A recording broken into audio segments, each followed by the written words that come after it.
Faire da'wa au kuffar, comment vous le jugez? Qu'est-ce que vous estimez que c'est faire? Donc pas le jugement, est-ce que c'est obligatoire ou recommandé? Comment vous considérez cette chose? Peut-être que la question est difficile posée comme je l'ai faite. Cheikh Ibn Baz nous dit, c'est la plus grande des bienfaisances que tu peux offrir à tes concitoyens.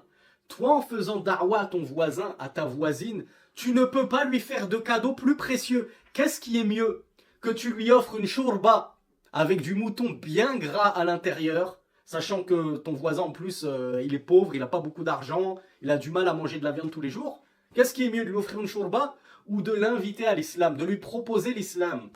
Bien sûr que lui proposer l'islam, ce sera toujours meilleur que de lui proposer une soupe. Et bien sûr, lui proposer les deux, c'est encore meilleur. On ne dit pas le contraire. Mais si c'est l'un ou l'autre, on a des gens qui vont être très généreux. Mais ils ne parlent jamais d'islam. Ils attendent que ce soit les voisins qui viennent leur demander « alors parle-moi d'islam ».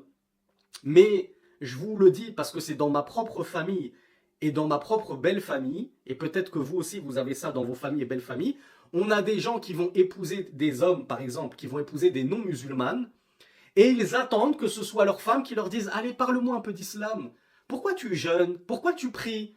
Pourquoi Jésus c'est pas Dieu, etc. » Donc ils disent « moi, tant que mon épouse ne me pose pas de questions sur l'islam, je vais pas lui parler de moi-même de l'islam, je veux pas la brusquer, je veux pas la forcer, j'attends que ce soit elle qui s'enquiert, qui me pose des questions. Eh ben, crois-moi que tu peux attendre très longtemps. » Et on connaît des gens, ça fait des années qu'ils attendent. Et ils pourront continuer à attendre encore longtemps. Car certaines personnes, l'islam, c'est le dernier de leurs soucis.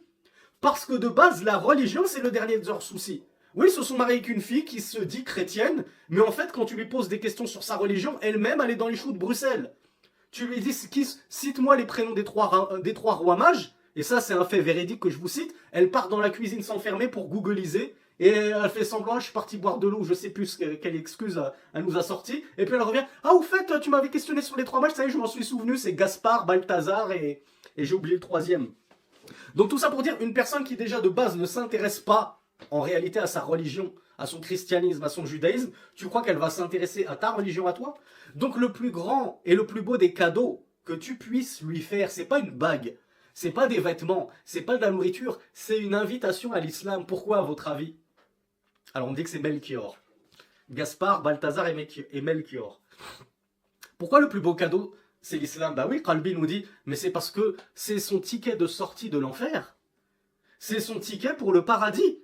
Allah est en train par ta cause de le sauver de l'enfer. Comme Rasulullah sallallahu alayhi wa sallam, qui lorsqu'il a proposé l'islam à cet enfant juif qui était en train d'agoniser et qu'il a regardé son père comme ça pour savoir est-ce que oui ou non il pouvait embrasser l'islam, son père il lui a dit Ati' Abal Qasim, obéis au père de Qasim, qui était la kunya du prophète sallallahu alayhi wa sallam. Alors l'enfant est entré dans l'islam. Regardez, les juifs connaissent la vérité. Ils connaissaient déjà à l'époque du prophète la vérité. Son père il lui a dit obéis-lui, c'est-à-dire rentre dans l'islam. Il savait que c'était la vérité l'islam. Mais lui il était tellement orgueilleux, comme la plupart des juifs, ils savent que c'est la vérité mais ils ne veulent pas embrasser cette vérité.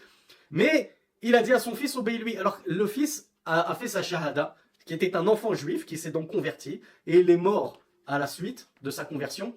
Le prophète sallallahu alayhi wa sallam a dit loué soit Allah qui, alors je ne sais plus s'il a dit par ma cause ou qui m'a permis de le sortir du feu. C'est-à-dire que en proposant l'islam aux gens, s'il accepte l'islam, Allah le sauvera du feu.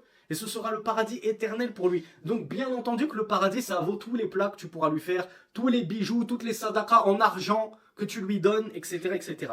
Et bien sûr, si tu fais les deux, c'est encore mieux. Tu l'appelles à l'islam, tu le prêches à l'islam, et en même temps, de temps en temps, tu lui fais des aumônes, de temps en temps, tu lui portes un plat, de temps en temps, tu lui offres des vêtements, de temps en temps, tu fais des cadeaux. On a le droit de faire des cadeaux et des aumônes aux kuffars?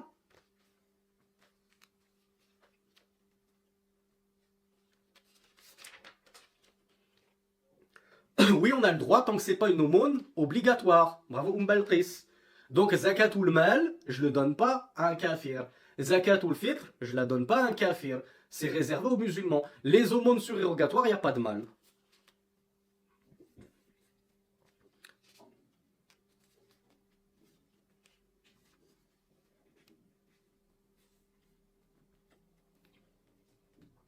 Le prophète sallallahu alayhi wa sallam a dit Man dalla ala khayrin falahu mithlu ajri fa'ilihi. Dans un hadith rapporté dans le sahih de l'imam Muslim, rahmatullahi alayhi, numéro 1893, le prophète sallallahu alayhi wa sallam a dit quiconque indique un bien, il aura la même récompense que son auteur, que celui qui aura pratiqué ce bien-là. Imagine la récompense que tu prendrais, mon frère, ma soeur, si Allah guide par ta cause une âme, une seule âme. Alors que dire de tout ton quartier, tous tes voisins? Le prophète avait justement dit, sallallahu alayhi wa sallam, à Ali ibn Abi Talib, lorsqu'il l'avait envoyé pour prêcher Khaybar, les juifs de Khaybar. Qu'est-ce qu'il avait fait en premier? Est-ce qu'il a dit combat-les, insulte-les, traite-les de sales juifs? Non. Il lui a ordonné au préalable de les inviter à l'islam. On ne combat pas les koufars avant de leur avoir exposé l'islam et de les avoir invités à l'islam. Ce qu'on tendance à oublier les Daeshites qui viennent se faire exploser dans des, comment ça s'appelle là, dans des discothèques, là j'ai oublié le terme, là, des salles de fête là, le Bataclan, c'est ce genre de truc là. Ils vont se faire exploser comme ça dans des théâtres, etc. Tu lui as proposé l'islam à cette personne dont tu viens d'ôter la vie en te faisant exploser avant. Peut-être que c'était une petite vieille de 70 ans qui n'avait jamais entendu parler de l'islam. N'êtes-vous pas témoins, mes chers frères et sœurs, de nombreux chrétiens qui disaient « Oh là là, on ne savait même pas que vous les musulmans, vous croyez en Jésus. Mais pour nous les musulmans, c'était Mahomet. On ne savait même pas que vous croyez en notre Jésus. Mais oui, on croit en votre Jésus, pardon. Mais vous, c'est vous qui ne croyez pas en Jésus, puisque vous en avez fait une divinité. Mais bien sûr que nous, on croit en Jésus, le vrai, le prophète. Pas cette divinité que vous vous êtes inventée. Il y a des chrétiens qui ne savent même pas qu'on croit en Jésus. Et il y en a qui, lorsqu'ils l'ont appris, ça les a poussés à s'intéresser à l'islam. Donc avant de l'égorger, cette personne-là, de te faire exploser, est-ce que tu lui as proposé l'islam? Peut-être qu'elle l'aurait accepté et alors tu aurais tout gagné. Mais toi, au lieu de gagner les plus hauts palais du paradis et de prendre toute la récompense de sa conversion à cette personne-là que tu aurais pu toucher en lui proposant l'islam, eh bien toi, tu as gagné l'enfer. Puisque la place, justement, des terroristes et des khawarij, c'est l'enfer. Et le prophète, sallallahu alayhi wa sallam, les a qualifiés de chiens de l'enfer.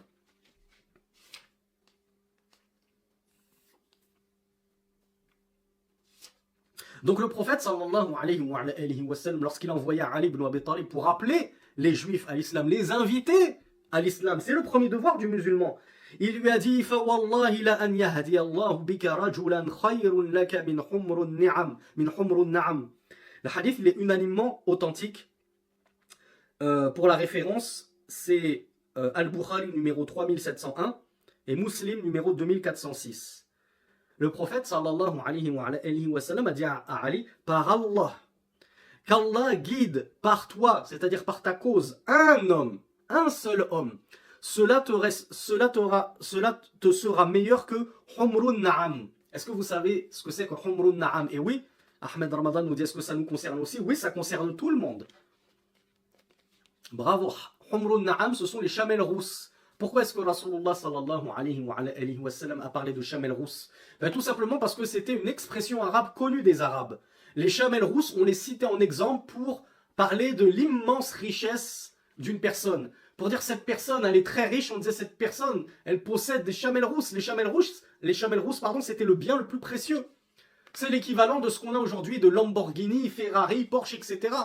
Eh bien toi, Harry, qu'Allah guide par ta cause une âme, une personne, cela te serait meilleur que de posséder tout un garage de Lamborghini, de Ferrari, de Bentley, de Rolls-Royce.